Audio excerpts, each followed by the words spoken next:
네, 안녕하세요 가족 여러분. 제가 오늘은 중국전과 북한전을 분석을 해서 이제 돌아왔는데요. 네, 우선 이 중국전에 대해서 제가 분석을 한 걸 가지고 좀 얘기를 말씀드릴 건데, 사실상 뭐를 분석을 해야 되나 정말 열심히 경기를 몇 번이고 돌려봤는데요.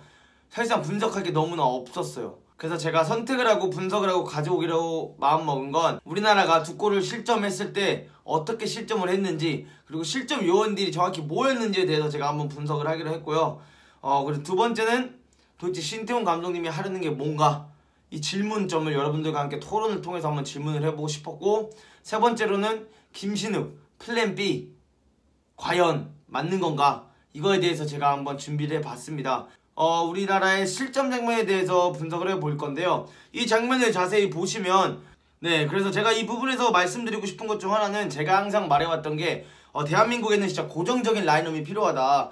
정확히 본인들이 원하는, 대한민국 감독으로서 원하는 라인업을 딱 구성해놓고 그 라인업을 계속 뛰면서 지금은 호흡을 맞춰야 되는 단계이고, 실험을 할 때 있어서는 기성용이 부상당했을 때 정우영을 그 역할로 쓸 것인가, 혹은 손흥민이 부상을 당했을 때 손흥민 대신에 누구를 투톱에 쓸 것인가, 이런 거를 구상을 해내야 되는데, 그게 아니라 지금 너무나 많은 변화를 주고 있다라고 생각을 해요. 4-4-2와 4-5-1과 3-4-3 뭐 이렇게 뭐 여러가지 포메이션을 우리가 썼어요. 사실상 이번 두 번의 평가전을 통해서 그런 포메이션들을 썼는데, 이 중국전에서는 첫 번째로 제가 말했던 것처럼 수비를 할 때 4-5-1의 포메이션에 있다가 수비를 할 땐 자연적으로 4-4-2로 바뀐 걸 볼 수가 있었어요. 근데 이 경기에서 지금 왜 호흡이 정말 부족하고 왜 그런 거에 더 신경을 써야 되는지 제가 말하는 이유 중 하나가 뭐냐면, 이 드로잉 장면에서 아주 정말 간단한 장면입니다. 근데 이런 식으로 골을 먹었다는 것 자체가 일단 이해가 되지 않아요. 지금 보면 염기훈이 손짓을 하면서 보이죠? 김진수한테 야 진수야, 얘가 이렇게 가니까 내가 이 지금 나오는 애 막을게 라고 지금 표시를 하고 있어요. 그럼 김진수는 이거를 충분히 봤을 거고, 이 앞에만 보더라도 보시는 것처럼 좌석이 비어있기 때문에 만석도 아니에요. 그러니까 관중이 많아서 그 관중 때문에 우리끼리 말하는 게 안 들릴 리도 없다는 말이죠.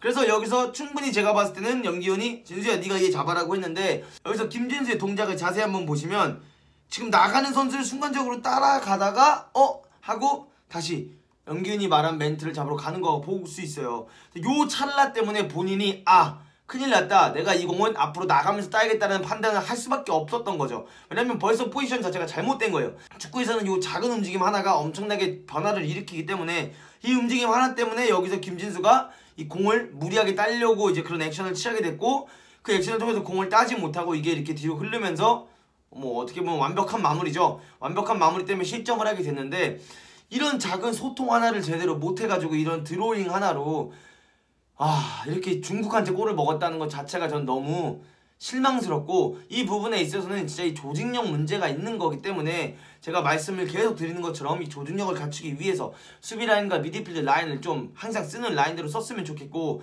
양쪽 윙어들과 이 둘은 꼭 같은 선수들을 썼으면 좋겠어요. 그 부분에 있어서 염기훈을 왼쪽 윙에 넣은 것도 전 이해를 해요. 왜냐, 월드컵 때 염기훈이 왼쪽 윙으로 들어올 수도 있으니까. 그러나 염기훈이 어쨌든 왼쪽 윙을 간다고 해서 막 드리블해서 돌파해서 크로스 올리는 유형이 아니기 때문에, 이럴 바에 차라리 염기훈을 오른쪽에 두고 염기훈이 오른쪽에서 이렇게 감아넣는 크로스를 넣는다든지.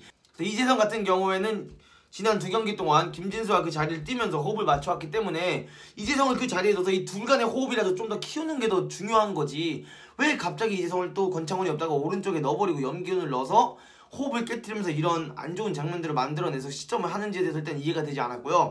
두 번째 장면 같은 경우에서는 이게 이제 저희가 두 번째 실점을 하기 직전에 이렇게 일어나는 해프닝들인데, 일단 크로스 자체가 너무 쉽게 올라와요. 일단 크로스 자체가 너무 쉽게 올라오고 3대2 상황에서 이거 헤딩 처리 하나 제대로 못해가지고 골을 먹을 뻔했다는 이런 장면이 나온 것 자체가 일단 이해가 되지 않고요. 이 실점 장면에서는 일단 여기서 최철순이 압박을 가는 것 자체가 늦진 않았어요. 이 장면에서 최철순이, 왜 많은 사람들은 저렇게 쉽게 크로스를 허용했냐라고 할 수도 있겠지만, 거리상 최철순이 나가서 압박할 수 있는 거리가 아니었어요. 허나 여기서 최철순이 압박을 더 할 수 없었던 이유 중 하나가 뭐냐, 바로 최철순 뒤에 있는 선수가 바로 그 공간으로 침투해 가고 있었어요. 그 채널볼로.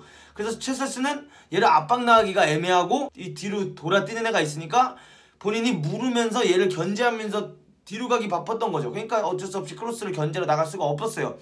근데 이런 일이 일어날 수밖에 없는 이유가 뭐냐면 바로 호흡 부족이에요. 호흡 부족.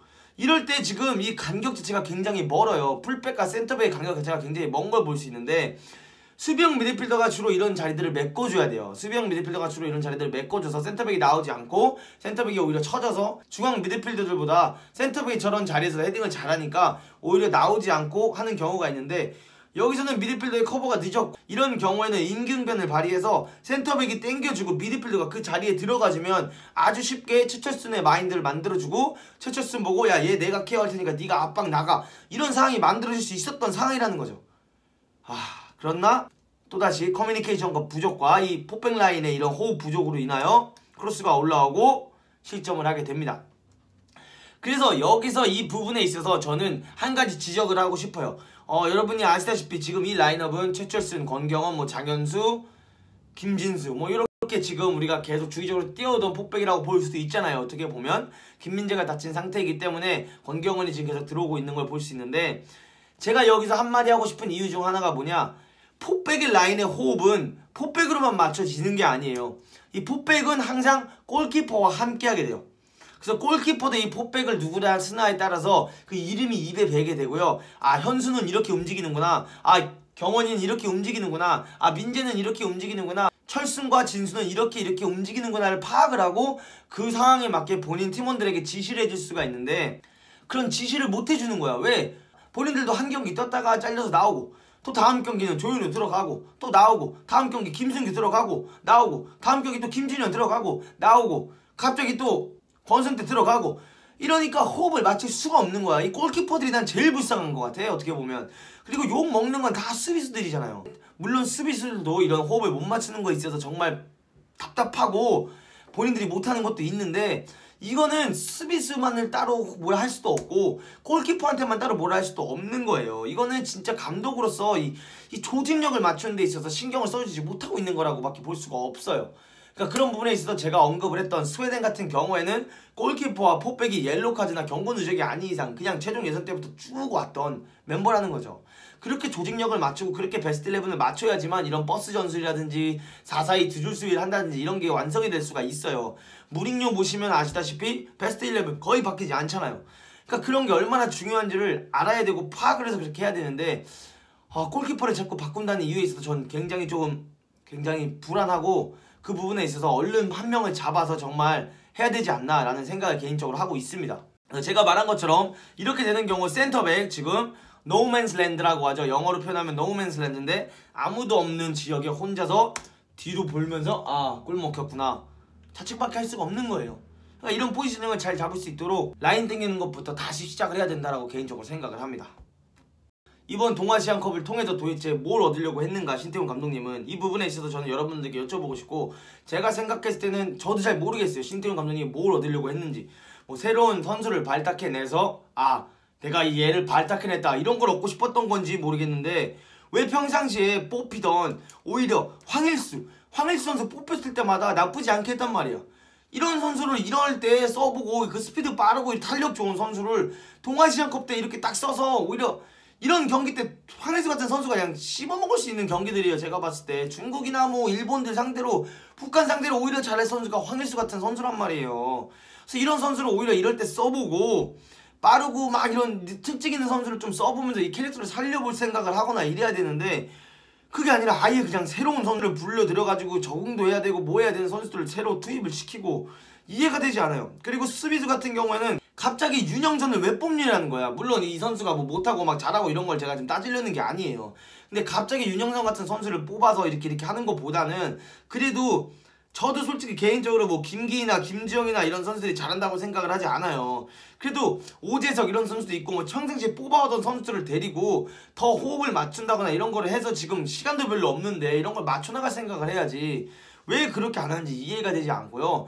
그래서 차라리 새로운 선수를 뽑을 거면 전북현대 그냥 라인업 딱 뽑아가지고 거기다 해외파 넣는 게 최고예요. 사실상 지금 조직력을 따지려고 한다면 K리그 동안 몇십 경기 동안 이렇게 떠왔던 선수를 같이 쓰는 게 낫지 이해가 되지 않습니다. 이런 부분에 있어서. 그래서 이번 동아시안컵은 그냥 실험을 하는 단계 이걸로 끝나선 안 되고 월드컵을 앞두고 어떻게 보면 마지막 최종 점검 단계란 말이에요. 누굴 데려갈지.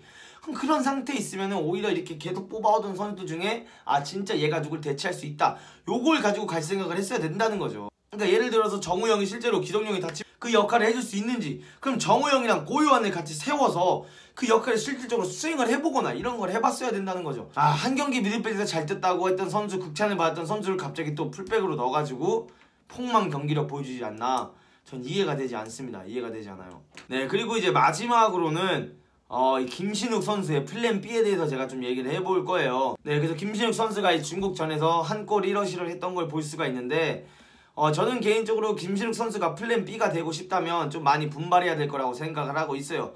그 분발해야 되는 이유 중 하나가, 일단 우리나라는 김신욱이 한 골 1어시 했다, 손흥민이 없거나 누가 없을 때는 역시 김신욱을 이용해서 우리가 그래도 뻥축구라도 해야 된다라고 하는데, 김신욱은 일단은 동아시안컵 같은 경기가 되면 이 피지컬적으로 이 동아시안컵에서는 씹어먹을 수 있는 걸 보여줘야 돼요. 근데 이 씹어먹을 수 있는 걸 보여주는 게 어떤 의미냐면, 바로 공이 들어왔을 때 맨날 헤딩만 하고 이러는 게 아니라, 본인에게 공이 들어오면 가슴 트래핑해서 공 컨트롤해서 지켜주면서 이재성이라든지 이명주라든지 뭐 지금 쓰고 있는 이런 선수들을 브링인 할 수 있는 그런 홀더 플레이를 보여줘야 되는데, 허구한 날 막 뒷공간 뛰려고만 하고 혹은 나와서 받고, 김신욱은 그런 걸 해줘야 되는 선수가 아니에요. 센터백 둘 사이에 딱 서가지고 이 두 명의 센터백이 아무데도 가지 못하게 만들어야 되는 게 김신욱의 역할이란 말이에요. 플랜 B를 우리가 가져올 거면 그 앞에서 공을 나와서 받는 선수라든지 뭐 이런 거는 이재성, 권창훈, 어차피 이런 선수들이 해야 되는 몫이고요.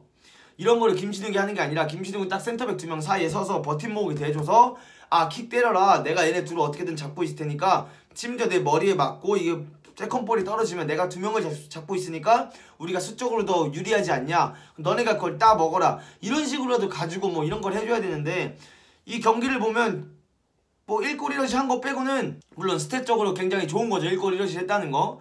근데 홀더 플레이라든지 뭐 이런 거 공 가지고 있고 뭐 센터백을 묶어놓은 다음에 뭐 하는 플레이라든지 이런 게 전혀 나오지 않았어요. 그러니까 그런 부분에 있어서 저는 중국과 북한 상대로 이렇게밖에 못한다면 과연 스웨덴이라는 그랑비스트랑 린델로프 상대로 이걸 할 수 있을까요? 험메스랑 보아탱 상대로 이걸 할 수 있을까요? 저는 못할 거라고 생각을 합니다. 그렇기 때문에 이 마지막 경기에서라도 저는 적어도 김신욱을 딱 센터백 두 명 사이에 박아놓고 오히려 김신욱 상대로 쫙 롱킥을 때려가지고 그 세컨볼을 우리가 바짝 압박해서 뺏어서 뭔가 해보려고 하는 플랜이라든지 이런 거라도 좀 가져가는 연습을 해서 동아시안컵 이기는 게 중요한 게 아니에요. 일본 상대로 그런 좀 전술 같은 연습을 좀 해서 오히려 해보는 게 좋을 것 같고, 일본을 상대로 그런 걸 해서 오히려 멕시코와 경기한다는 느낌으로 해서 좀 해봤으면 좋을 것 같다는 생각이 더 듭니다. 그리고 이 중국전과 북한전을 통해서 우리가 알 수 있었던 것 중 하나는, 역시나 제가 말씀드렸던 것처럼 스웨덴의 4-4-2 촘촘 수비를 상대로 우리가 못할 거라고 제가 말씀을 드렸는데, 북한의 이 4-4-2 수비에 대해서 제가 이제 말씀을 드릴 거예요. 사실상 북한전에 대해서는 분석할 것도 없어요. 너무 최악의 경기였어요. 이 북한전에 보면요, 북한은 이 4-4-2 버스를 쓰는 팀인데, 이 버스를 정확히 어떻게 써야 되는지 주차 라인 다 틀리는 팀이에요. 여기서 장현수가 슬슬 들고 나오다가 이 롱킥 하나 때렸는데, 이게 김진수가 파고들면서 이거 지금 실점할 뻔했어요. 그러니까 이런 거 하나 제대로 막지 못하는 팀이에요. 어떻게 보면 물론 킥도 좋았고 뛰어들어가는 타이밍도 좋았는데, 이 라인 보세요. 일자도 아니고 이거 무슨 대각선으로 이렇게 곡선으로 서 있는데, 이렇게밖에 라인을 못 쓰는 팀 상대로 우리나라가 엄청나게 못했잖아요. 여기서도 크로스를 올렸을 때 보세요. 압박도 전혀 없어요. 버스를 세운 팀이라면 적어도 이렇게 크로스 올릴 준비가 됐으면 바짝 붙어가지고 크로스가 못 올라오게 해야 되는데, 크로스 쉽게 올라오죠. 센터백은 이상한 대로 나가면서 프리헤딩하게 만들죠. 근데 이 프리헤더도 넣지도 못해요, 심지어. 그러니까 이런 거 보면 우리나라 굉장히 심각합니다. 이렇게 두 줄 수비를 제대로 하지도 못하는 팀 상대로 이렇게밖에 못하면, 더 두 줄 수비를 잘하는 스웨덴을 만났을 때는 진짜 아무것도 못할 거예요. 그러니까 저는 지금 좀 심각하다고 생각을 하고 반대로 우리나라 수비하는 장면 두 장면을 준비했는데요. 한번 봐보세요. 와, 그냥 오픈 찬스죠. 그냥 더 수비를 못해요, 북한보다.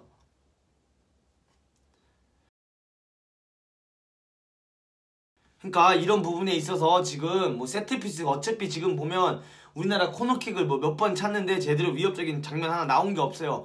지금 골 넣는 코너킥 연습할 때가 아니라 실점하지 않는 방법, 그 코너킥이나 세트피스로 실점하지 않는 훈련부터 해야 된다는 거 좀 알았으면 좋겠습니다. 네, 그래서 지금 제가 봤을 때 일본전이나 뭐 이런 거 앞두고, 그게 아니에요. 앞으로 우리나라가 진짜 앞으로 나아가려면 코너킥으로 골을 생각보다는 코너킥으로 실점하지 않을 수 있는 진짜 실점 같은 바짝 마킹하고 전술적으로 막 움직여서 수비하는 훈련부터 해야 된다고 생각을 하고, 손흥민이나 기성용이 뛰지 못하거나 혹은 4-4-2로 우리나라가 공격 루트를 못 가져갈 때 4-5-1로 가져간다고 했을 때 김신욱을 활용을 할 거면 진짜 어떻게 활용을 할 건지에 대해서 일본전에서 좀 더 연구를 하고 남은 앞으로 있을 신선 경기들을 통해서 그런 거를 연구해 나가는 시간을 가졌으면 좋겠고요. 저는 이 동아시안컵에서 경기력이 좋아야 된다고 생각하지 않는 사람 중 한 명입니다. 왜냐면 동아시안컵에서 경기력 안 좋아도 월드컵 가서 잘할 수 있어요. 그러나 이 동아시안컵에서 우리가 월드컵을 가기 전에 어떻게 해야 될지, 어떤 플랜을 가지고 하는 건지 이런 게 명확히라도 보여야 되는데 그런 게 보이지도 않는 답답한 두 경기였기 때문에 제가 이렇게 분석을 어떻게 보면 하게 되었습니다. 네, 그래서 저와 공감을 하실 수도 있고 안 하실 수도 있는데 제가 어떻게 보면 좀 열분의 토론을 했는데 여러분들이 이걸 보시면서 여러분의 의견도 댓글에 남겨주시면 제가 댓글을 달아드리면서 같이 한번 또 토론하는 시간을 가져봤으면 좋을 것 같습니다. 일본전도 제가 이제 이렇게 따로 제가 또 방송을 하거나 혹은 방송을 못할 시에는 제가 따로 이렇게 할 테니까요. 들어오셔서 꼭 보셨으면 좋겠고 분석 영상 일본전도 올리도록 하겠습니다. 네, 여러분 좋아요와 구독하기도 잊지 마시고요. 오늘 하루도 수고하셨습니다. Train like pros.